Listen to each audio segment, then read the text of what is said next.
사무엘상 14장입니다. 사무엘상 14장 1절에서 52절 말씀인데요. 이 시간 우리 5절까지 한 절씩 교도하시겠습니다. 구약 428페이지 14장 1절입니다.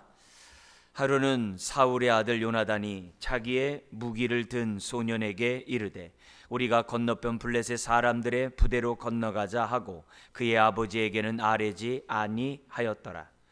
사울이 기브와 변두리 미그론에 있는 석류나무 아래에 머물렀고 함께한 백성은 600명 가량이며 아이야는 에봇을 입고 거기 있었으니 그는 이가봇의 형제 아히두베의 아들이요 비느하스의 손자요 실로에서 여호와의 제사장이 되었던 엘리의 증손이었더라. 백성은 요나단이 간 줄을 알지 못하니라. 요나단이 블레셋 사람들에게로 건너가려 하는 어기 사이 이쪽에는 험한 바위가 있고 저쪽에도 험한 바위가 있는데 하나의 이름은 보세스요 하나의 이름은 세네라 같죠. 한 바위는 북쪽에서 믹마스 앞에 일어섰고 하나는 남쪽에서 게바 앞에 일어섰더라. 아멘.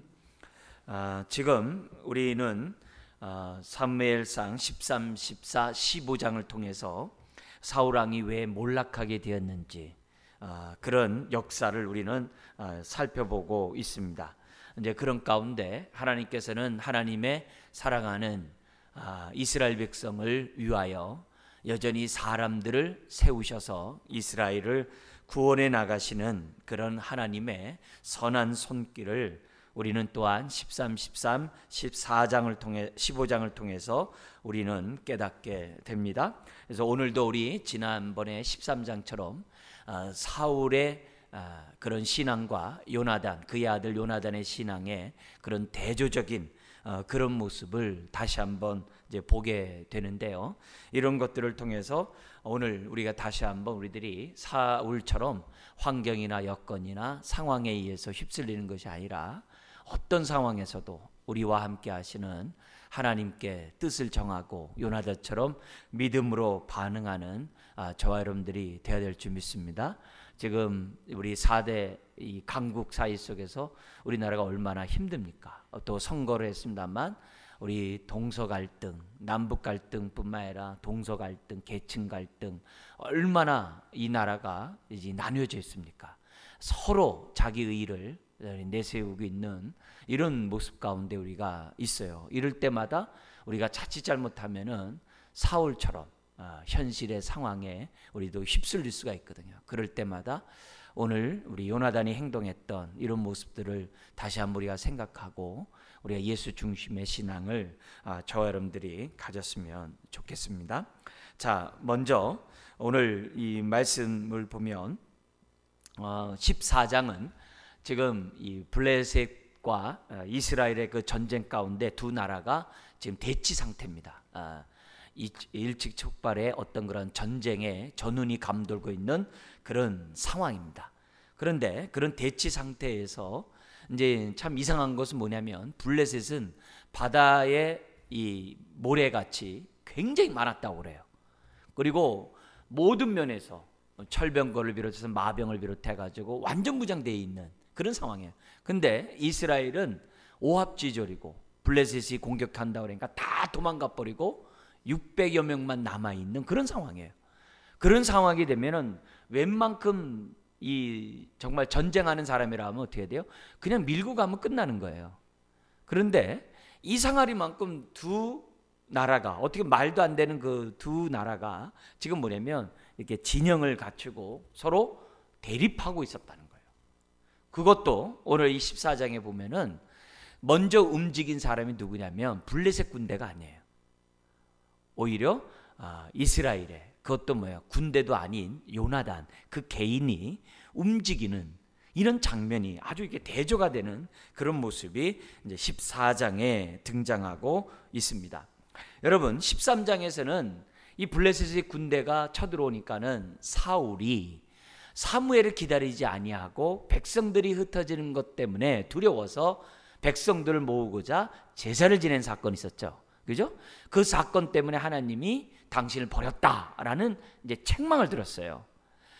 거기서 사울 왕이 이스라엘 백성과 함께 제사를 드렸음에도 불구하고 하나님이 그 제사를 어떻게 해야 돼요? 안 받으셨거든요. 그러니까 무조건 우리들이 이처럼 나와서 예배를 드리면 하나님이 우리 마음 받아줄 것이다, 그렇게 생각하면 안 된다는 거죠. 여기서뿐만 아니라 14장에서도 이스라엘이 블레셋을 물리친 다음에 사울 왕이 또 제사를 드려요. 이제 그때는 이제 제사장을 통해서 제사를 드려요. 이 모든 것이 하나님의 은혜입니다라고 제사를 드려요. 근데 분위기상 사울이 하나님 앞에 제사를 드린 것이 하나님께 감사해서 제사를 드렸다기보다는 여전히 뭐예요? 하나님이 이스라엘과 함께하고 하나님이 사울 왕 나 자신과 함께한다는 것을 이렇게 과시하기 위해서, 그래서 종교적으로 13장처럼 14장에서도 종교적으로 이스라엘을 갖다가 규합하려고, 나 아직 하나님으로부터 선택받은 사무엘이 나를 정말 이렇게 비판하고 떠났지만 그래도 나 아직은 하나님이 나와 함께하는 사람이야, 백성들이여 나를 중심으로 이스라엘을 갖다가 이렇게 아름다운 나라로 갖고 갑시다, 이런 취지에서 이렇게 제사를 드렸지, 정말 이 모든 것이 하나님의 은혜입니다, 감사합니다 라고 해서 하나님의 제사를 드렸다고 볼 수 없는 거예요. 그러니까 오늘날 우리들이 예배를 드린다고 하면서 예배의 그 동기가 13장처럼 불안을 달래기 위해서, 14장처럼 그래도 나 아직도 하나님 앞에 쓸만한 사람이야, 자기 과시를 드러내기 위해서 우리들이 예배를 드린다고 한다면 이런 예배는 하나님 앞에 상달될 수가 없는 거죠. 오히려 우리들이 정말 하나님이 정말 영과 진리로 예배하는 그 예배자를 찾고 계시고 어떤 예배를 받으신다는 것을 우리는 다시 한번 생각해서 우리들이 짝퉁 예배를 드리지 않도록, 수요일날 예배를 드리러 나왔어요. 왜요? 불안을 떨치려고, 위로받으려고. 그렇게 예배 드리면 안 되고, 그죠? 내가 그런 상황이라 할지라도 오늘 나에게 주시는 하나님의 선한 뜻이 무엇인가 깨닫고자, 그래서 나의 현재 삶을 어떻게 해결하는 것이 하나님의 기쁨이 되고 또 내 삶 속에서 하나님의 임재를 드러낼 수 있는 그런 판단을 내릴 수 있는지 깨닫게 달라고, 그런 마음으로 우리들이 예배를 드린다고 한다면 이 예배가 정말 하나님이 기뻐하는 예배가 되고, 그런 예배를 매번 드릴 때마다 우리는 그만큼 어떻게 돼요? 주를 아는 지식 속에 자라가고 그만큼 하나님의 뜻을 이루는 저와 여러분들이 될 줄 믿습니다. 우리가 연초에 벌써 시작해가지고 정말 새 마음으로 시작했던 이 올해가 벌써 하반기가 지금 벌써 맞이하고 있지 않습니까? 금방 그냥 뚝딱 지나가요. 엊그저께 우리 서영원 집사가 우리 수요일날만 나온 사람들에게 선물 줄 때가 엊그저께 같았는데 벌써 6개월이 뚝딱 지나가 버렸어요. 또 깜빡하면 또 돼요. 12월 달에 또 금방 와지는 거예요.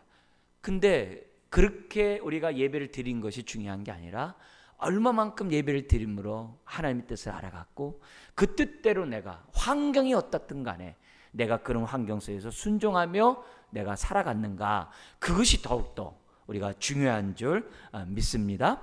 자, 이런 가운데 1절에서 또 5절에 보면은 요나단이 블레셋을 치러 갈 때 상황을 잠깐 보면 14절에 요나단이 먼저 자기의 무기를 든 그런 소년에게, 다시 말하면 이제 부관이겠죠. 항상 이렇게 장군들은 옆에 이 부관들이 따라다니거든요. 그러니까 그 부관에게 얘기해서 뭐라 하냐면 우리 저 블레셋 사람들의 부대로 건너가자. 이게 본진으로 건너가자는 게 아니라 이 부대라는 단어가 제일 앞에 나와 있는 이렇게 보초 부대, 그러니까 선봉에 나와 있는 이게 작은 그룹을 얘기하는 거예요. 항상 전쟁을 한다면 본진은 저 뒤에 있어요. 앞에 최전방에는 이렇게 무슨 이렇게 축구병, 너무 어려운 말 써서 죄송합니다만 제일 앞에서 적의 동태를 살피는 그런 부대들이 앞에 있기 마련이에요. 그래서 그런 부대, 그러니까 요나단이 볼 때 눈앞에 보이는 거예요. 아, 우리 저 앞에 최선봉에 있는 우리 저쪽으로 가자. 이제 그 부대는 이제 작은 부대겠죠. 큰 몇천 명 이런 부대가 아니죠. 작은 부대, 거기로 건너가자 하고 그의 아버지에게는 아뢰지 아니했다니까. 그러니까 이거를 보면 요나단이 상황을 보고서 지금 어떤 상황의 판단에 따라서 자기가 움직였다라고 볼 수 있는 거예요. 그러니까 아버지한테 얘기할 그런 상황도 안 된 거죠. 그러면서 2절 3절에 그때 사울은 어디에 있냐면 기브아에 600명과 함께 있었고, 거기 보면은 대제사장인 그러한 아이야와도 에봇을 입고 그 전쟁에 참여했던 것을 봐요. 그러니까 종교적인 힘을 빌리고자 하는 그런 의도가 2절 3절에 그런 나타나고 있습니다. 그러면서 4절 5절에서는 이 이스라엘 진영과 블레셋 진영에 양쪽에 험한 바위가 있대요. 그러니까 골짜기가 있다는 거죠. 그러니까 양쪽 골짜기를 중심으로 양쪽에 진을 쳤기 때문에, 험한 바위이기 때문에 쉽게 이렇게 접근할 수 있는 그런 지형은 아니었던 것 같아요. 그러겠죠. 당연히 이스라엘도 수가 작은데 넓은 지역에다가 뭐 군대를 지겠어요? 아주 이렇게 공격하기 어려운 그런 지역에다가 방어하기 좋은 데다 진영을 치르겠죠. 그러니까 서로 지금 뭐냐면 이렇게 공격하기 쉽지 않은 그런 지역에 있었다라고 지금 1절에서 5절에 전쟁 전의 상황을 우리들에게 보여줍니다. 자, 그런데 요나단이 왜 아버지에게 사울에게 얘기하지 아니하고 왜 갑자기 저 분대로 건너가자라고 얘기했는가? 그 이유가 6절부터 10절에 나와요. 요걸 우리들이 이 시간에 우리가 배워야 될 부분입니다. 뭐라냐면은 그가 이렇게 한 이유는 어떤 즉흥적이나 어떤 영웅 심리에서 한 것이 아니라 하나님을 믿는 믿음 속에서 이런 반응을 보였다는 거예요. 이게 중요한 거예요. 그래서 뭐라고 그러냐면 6절에 이런 얘기를 합니다. 한번 읽어볼까요?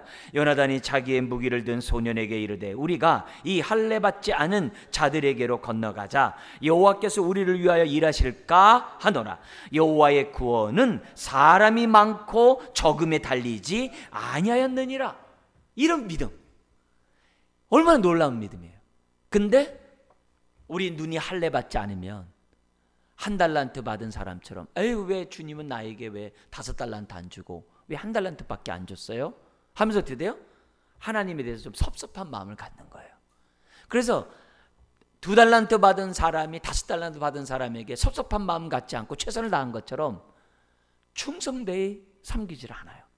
사람들은 뭔가 이렇게 외적으로 여러 가지 숫자적으로 무엇인가 있을 때 사람들이 어때요? 힘을 다하는 그런 죄성이 있거든요. 그 연약함이 있거든요. 미약함이 있거든요. 근데 요나단은 지금 뭐예요? 바다의 모래같이 많은 블레셋 군대 앞에 지금 600명밖에 안 돼요. 그리고 자기 또한 어떻게 돼요? 상대방처럼 제일 앞에 나가 있는 것처럼 요나단이 지금 적의 동태를 지금 살피고 있는 그런 사람이에요. 그런 사람이 지금 뭐라고 얘기하냐면은 남들은 다 도망가서 숨어야 되는 그런 상황인데 요나단이 뭐냐? 우리가 절로 건너가자. 혹시 여호와께서 우리를 위하여 일하실까 하노라.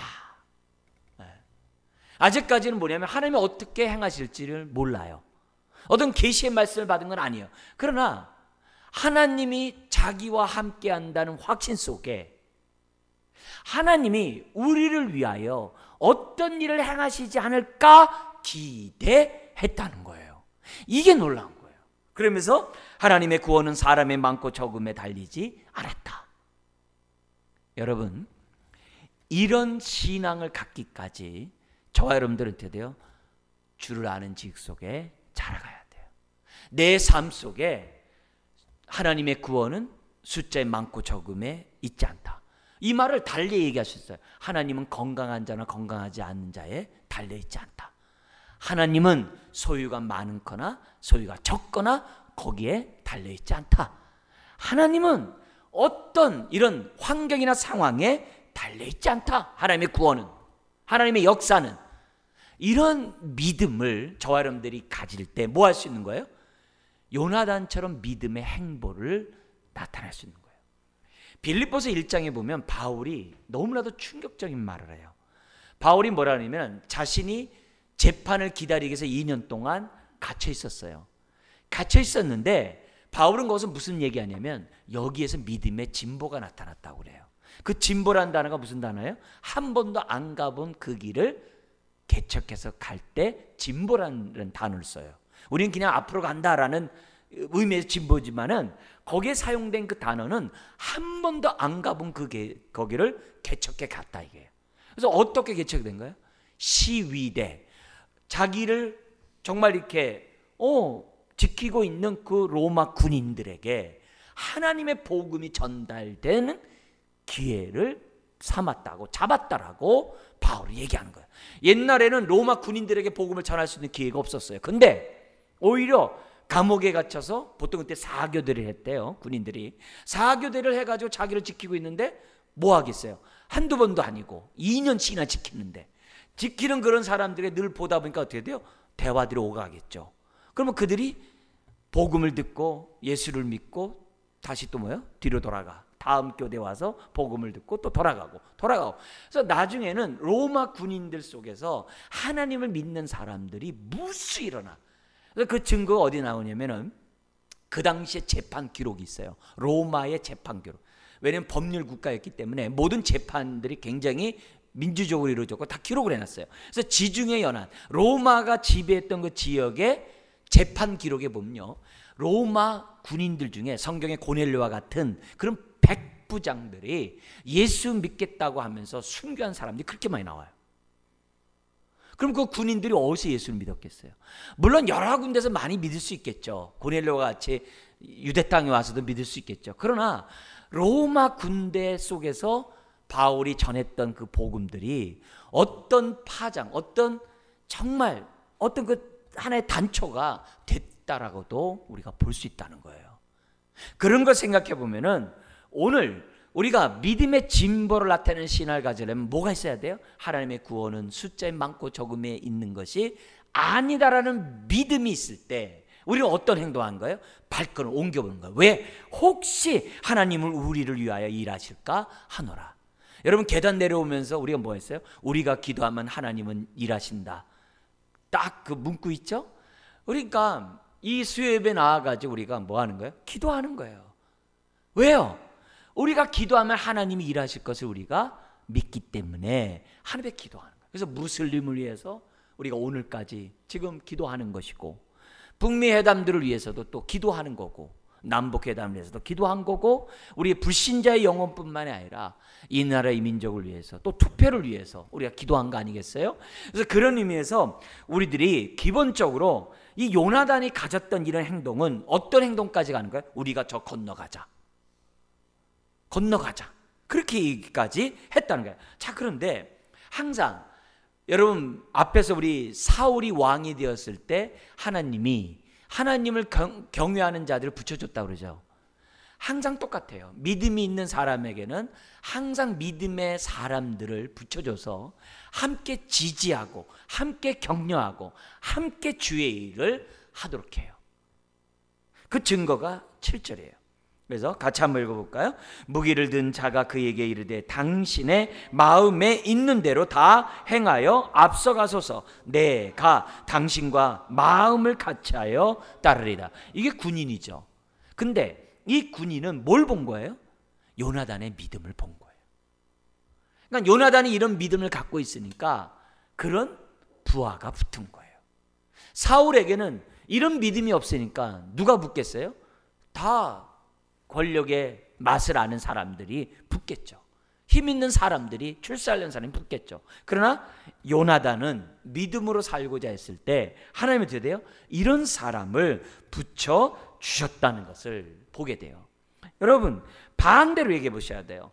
지금 요나단이 지금 뭐예요? 어쩜 죽으러 가는 거와 똑같은 거예요. 적진에 뛰어들자는 거거든요. 이런 말에 선뜻 나서는 사람이 어디 있겠어요?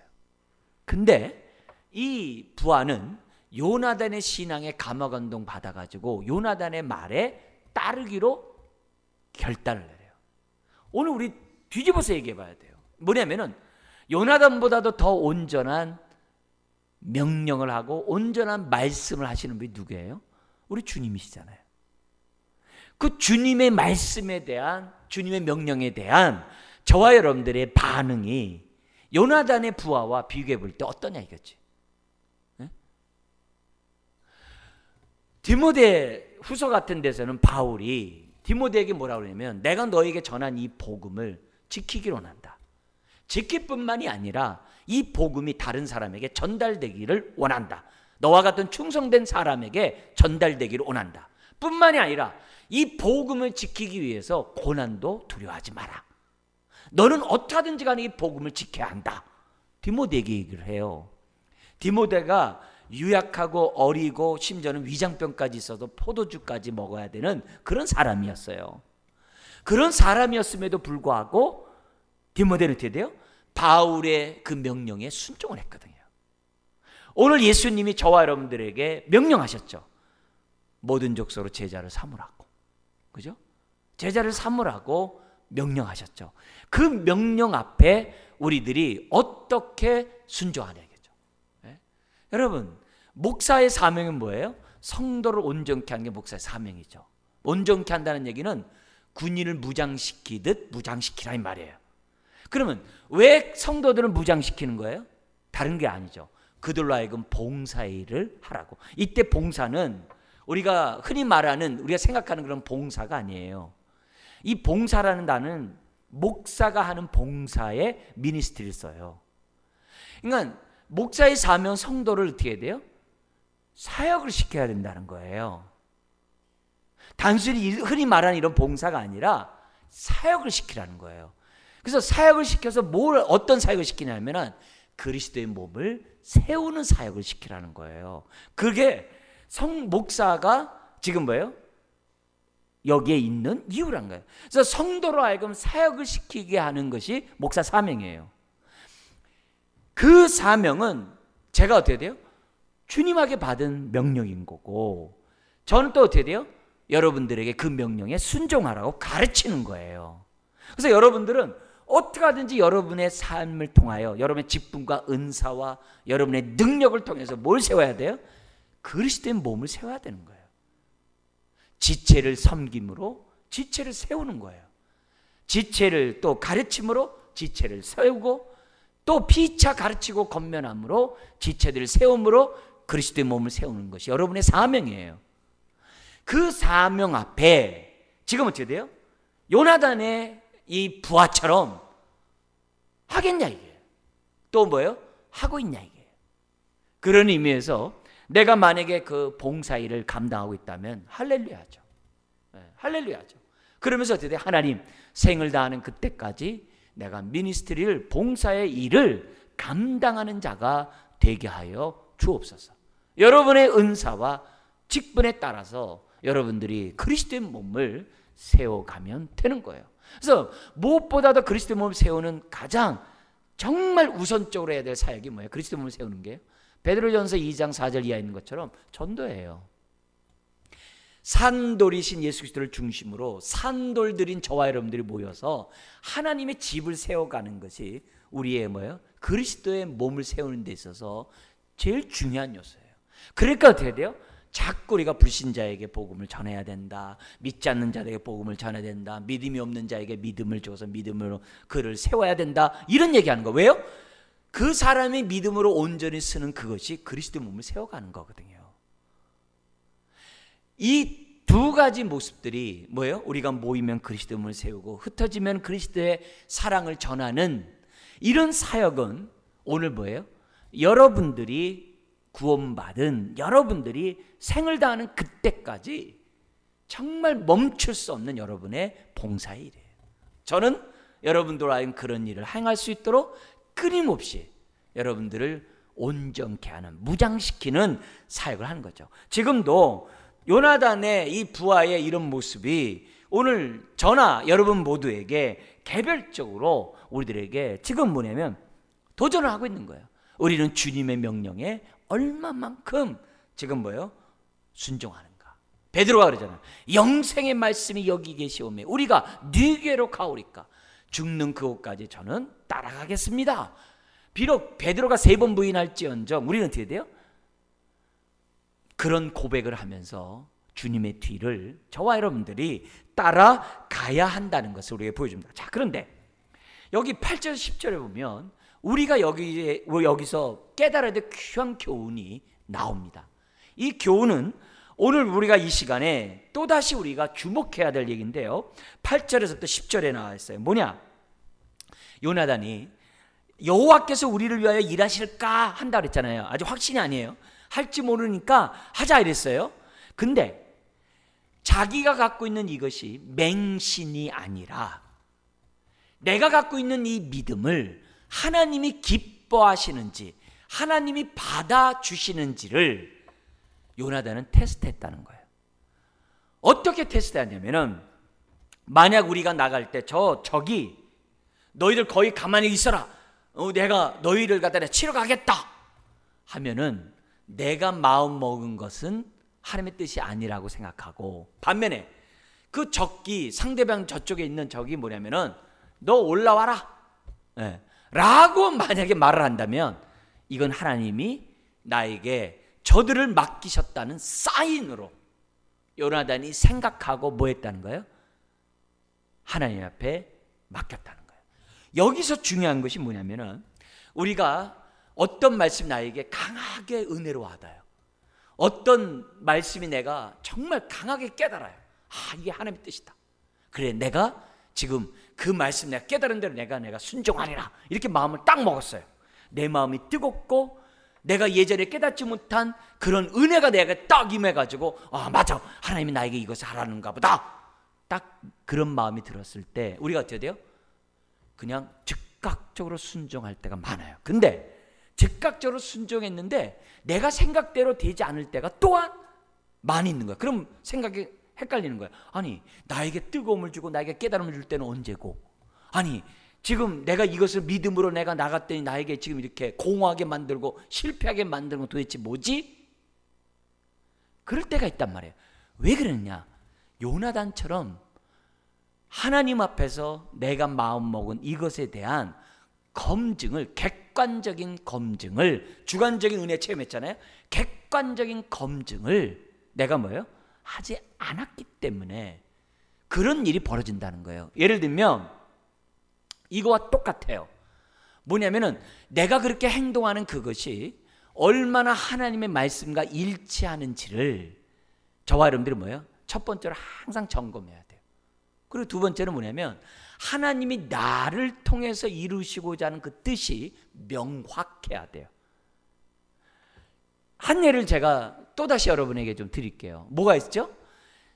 바울이라는 사도 바울이 그 하나님의 복음을 전한 그 이방 나라 사람들에게 복음을 전했어요. 그래서 유대인을 통해서 이방인이 복음을 받았어요. 근데 유대인 땅이, 이스라엘 땅이 기근이 와가지고 사람이 죽어나가는 겁니다. 이런 모습에서 유대인으로부터 복음을 받은 이방인들이 이제는 유대인들을 위하여 하나님의 사랑을 다시 갚아줘야 된다는 사명 속에 지금 어떻게 돼요? 각 교회의 대표들에게 구제비를 가져가지고 예루살렘 올라온 사건이 벌어져요. 그거는 하나님부터 받은 사명 때문에 바울이 그렇게 순종한 거예요. 근데 예루살렘에 올라가기 전에 여선지자가 내려와가지고 사울, 당신 올라가면 이렇게 결박당하니까 올라가지 마세요.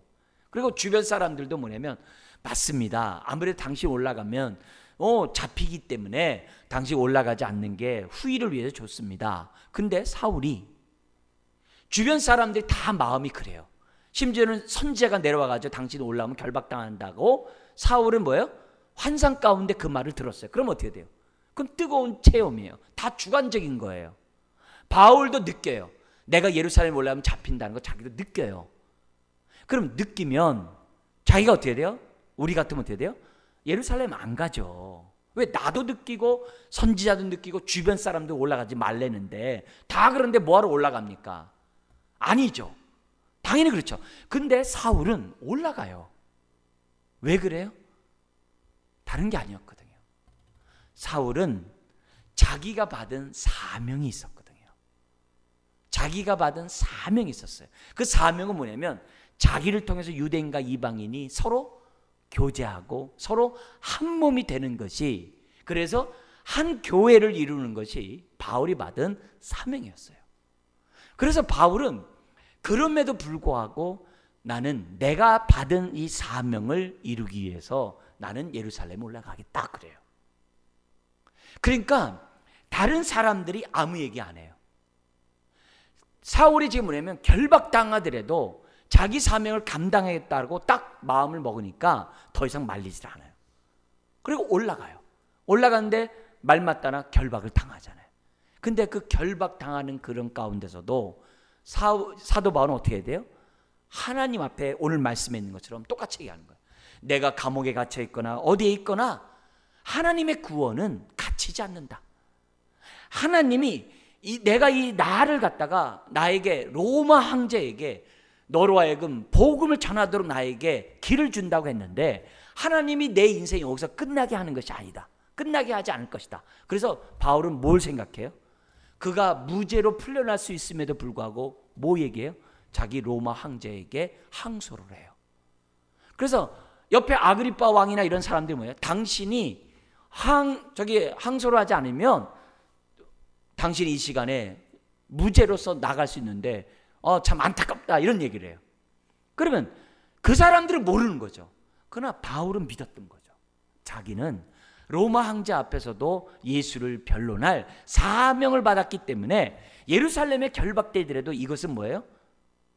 어떤 모습이든지 자기는 황제 앞에 서게 된다는 것을 바울은 알았던 거예요.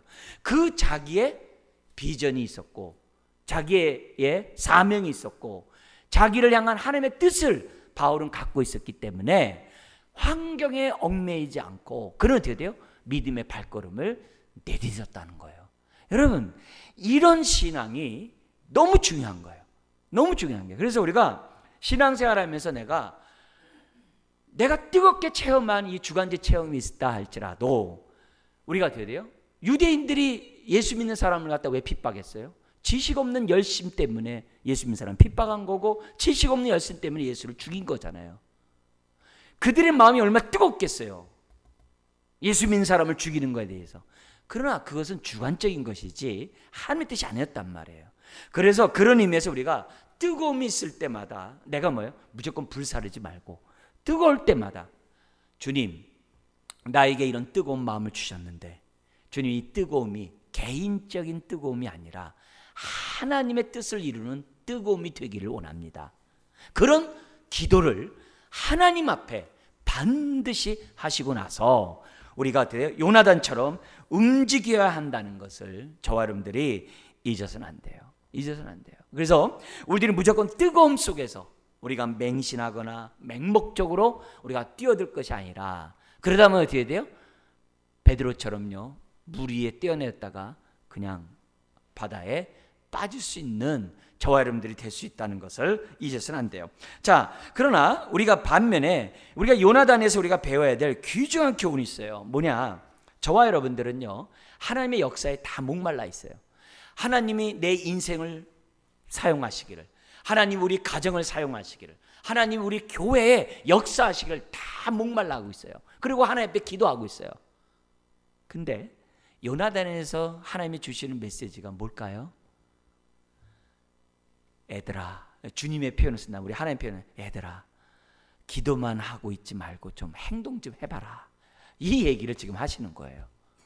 지금 고기 잡으러 가야 되는데 사람들이 막 회의를 해. 고기 잡으려면은 배가 다 어느 정도 커야 되고 배만 있으면 안 되고 최첨단 레이더망을 딱 가져가지고 어디에 고깃대가 있는지 그걸 다 가져놔야 된다고. 그래서 하나님 그 레이더를 갖다가 하나님 주십시오. 열심히 기다 레이더망도 배도 하나 마련하고 레이더망도 다 해놨어요.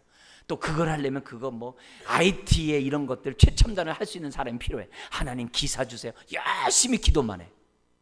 근데 배는요 항구를 떠나질 않아. 이 비유는 도슨 트로트맨이 내비게이터를 처음 만들 때 하나님께 받은 하나의 뭐예요? 일종의 환상이었어요. 오늘 우리도 똑같은 거예요.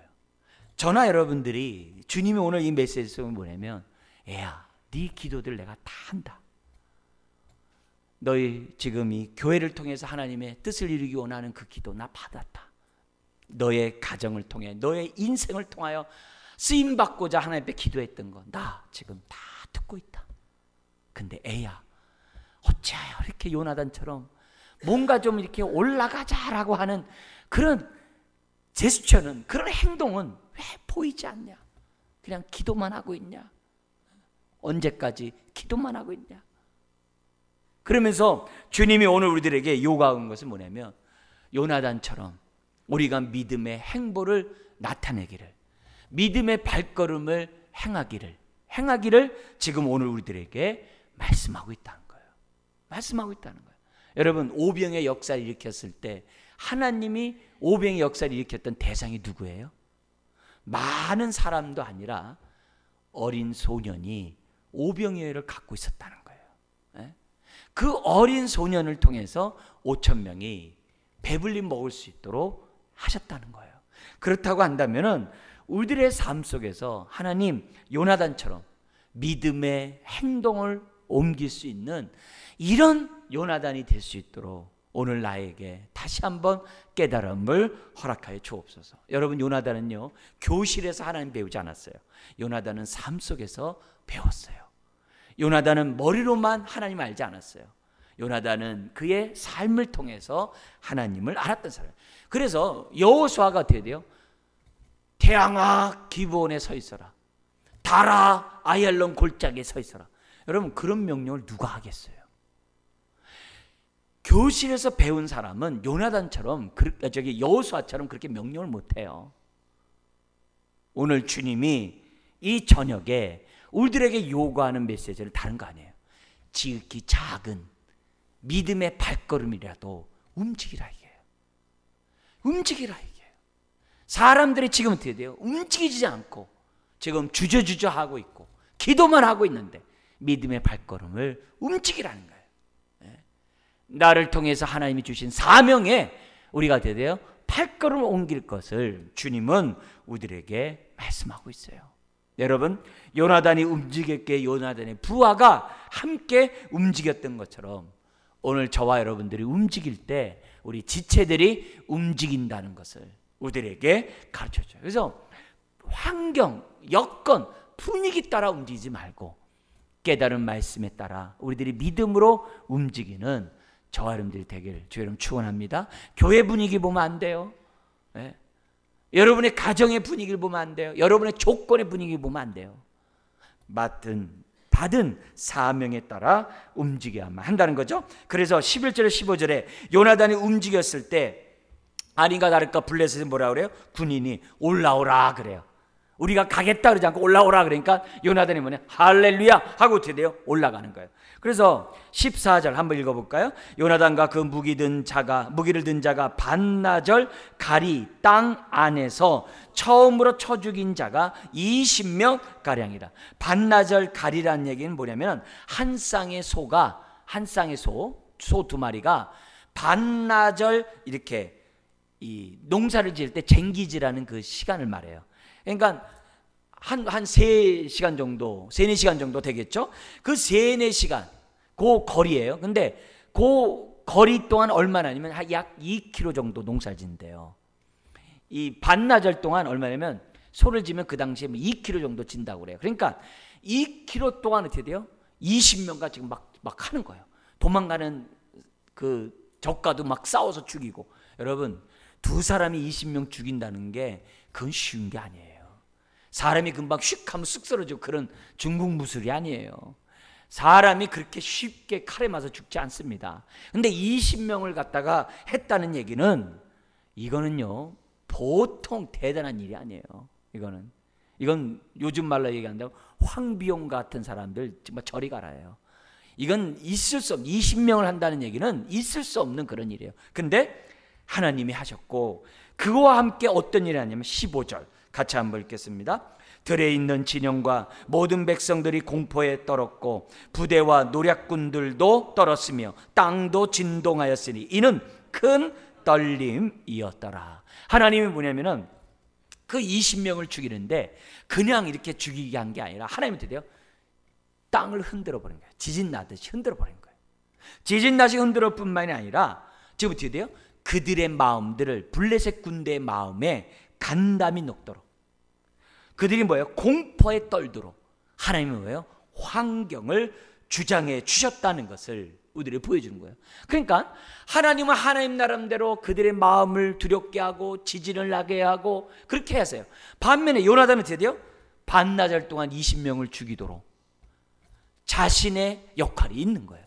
하나님의 역사는 하나님의 역사하고 우리가 해야 될 역할이 있다는 것을 이제 보여준 장면이에요. 자, 그러자 16절 19절에 지금 뭐냐면 이스라엘 진영에서 보니까 상대 진이 난리가 났거든요. 막 지진이 나고 막 그러니까 얼마나 난리 나겠어요. 그래서 사울 왕이 가서 가까이 보니까 지들끼리 지금 어떻게 돼요? 지금 뭐예요? 싸우고 있는 장면이 16절부터 23절에 나오고 있는 거예요. 그런데 누가 이렇게 가서 하느냐라고 점호를 취해보니까 17절에 요나단과 그의 무기를 든 자가 없었다는 것을 발견해요. 그러자 사울 왕이 이젠 큰일 났다. 내 아들이 적진에 들어갔으니까 우리가 빨리 아들을 구해내야 되겠다, 이런 생각 같지 않겠어요? 그러니까는 18절에 하나님의 궤를 갖고 오래요. 여러분, 이거 보면 뭔가 냄새나죠? 그죠? 우리 엘리 제 대제사장 쓸 때 이스라엘 사람이 법궤 가져다 뺏긴 장면이 있었잖아요. 이 법궤를 왜 갖고 오라는 거예요? 종교적 힘을 빌리겠다는 거죠. 사울 왕이 이미 하나님이 떠난 자였는데 종교적 힘을 빌리겠다는 것이 무슨 의미가 있겠어요? 그러니까 그만큼 사울이 두렵다 이 말이에요.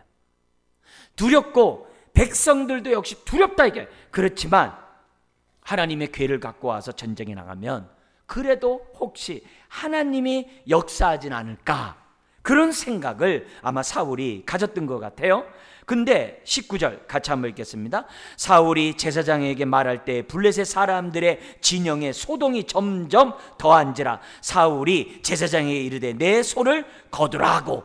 지금 종교적인 힘을 빌리려고 하는데 이미 지금 저 앞에 난리가 난 거예요.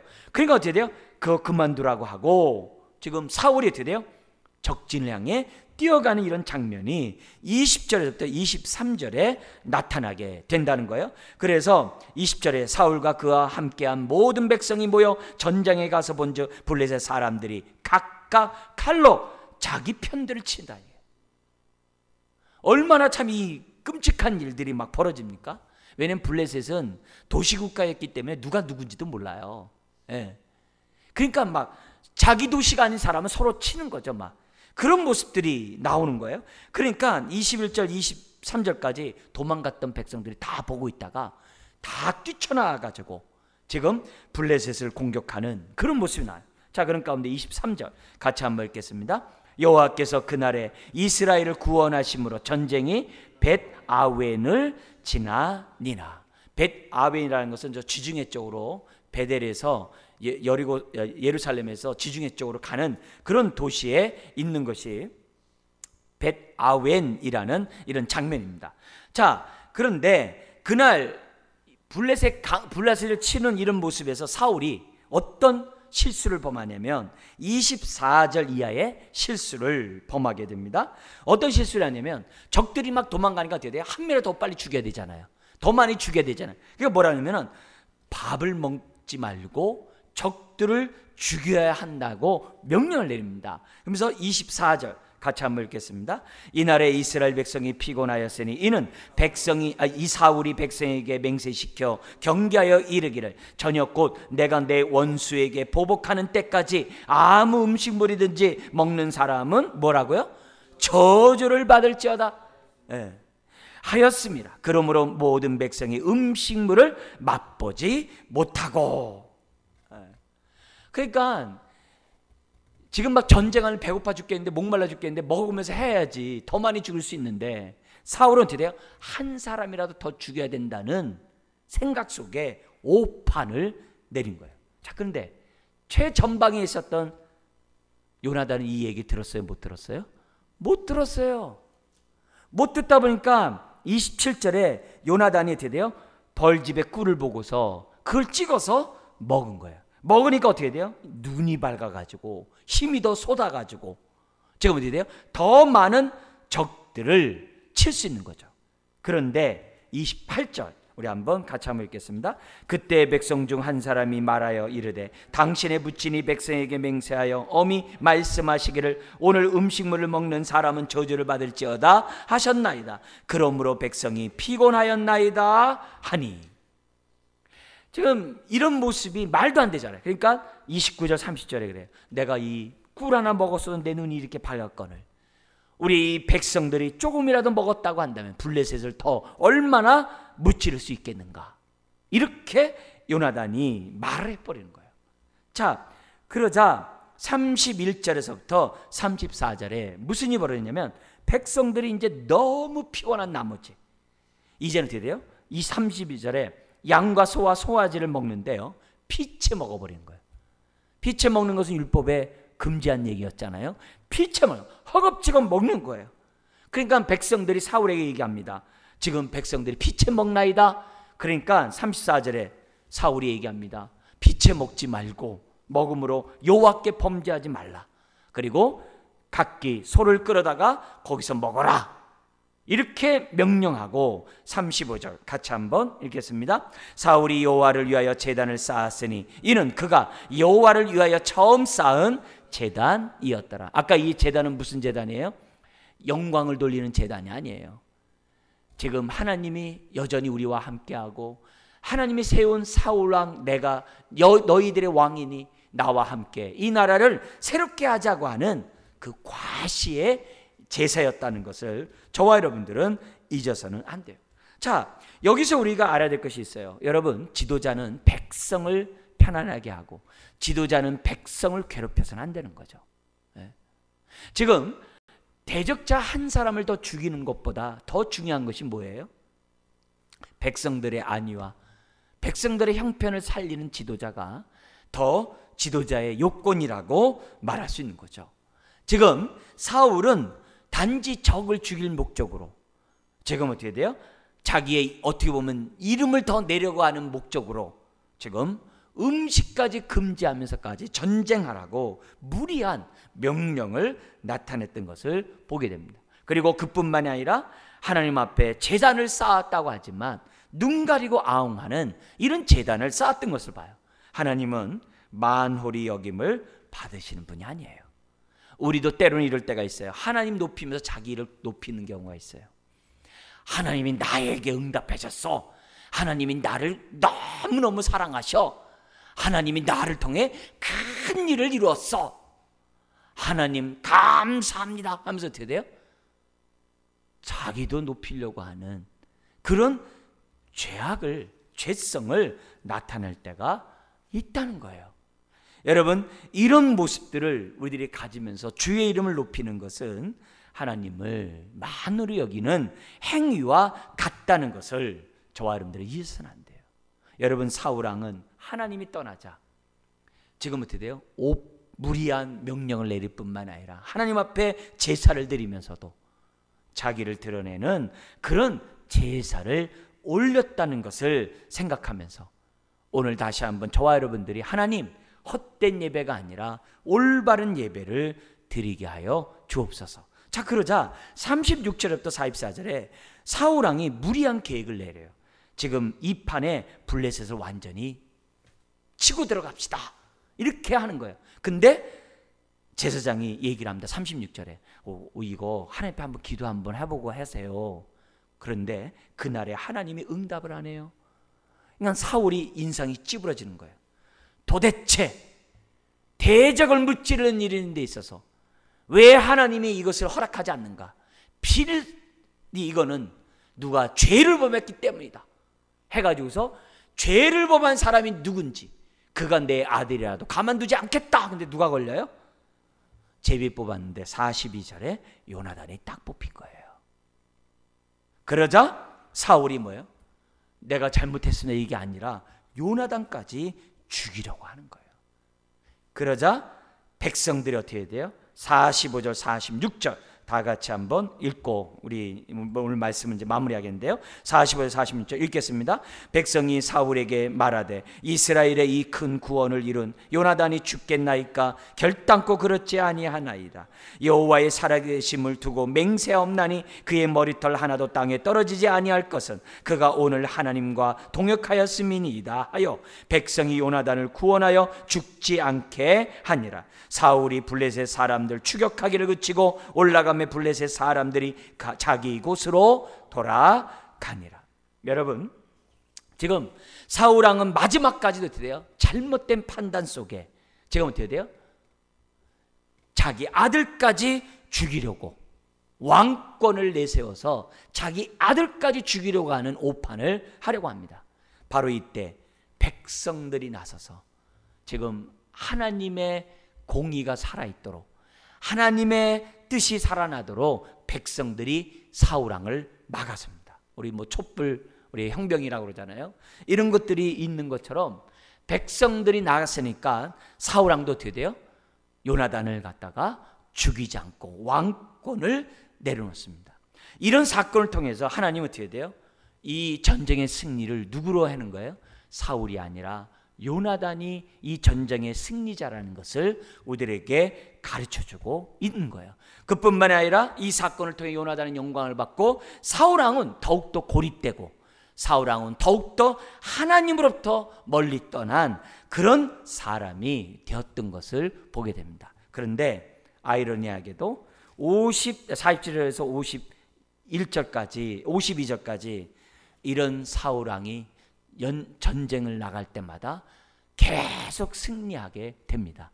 승리하면 승리할수록 사울 왕은 더욱더 하나님과 멀어지게 되고 더욱더 불신앙의 사람으로 나아가게 되고 정말 끔찍한 결과를 경험하게 되는 것이 사울의 삶이 됩니다.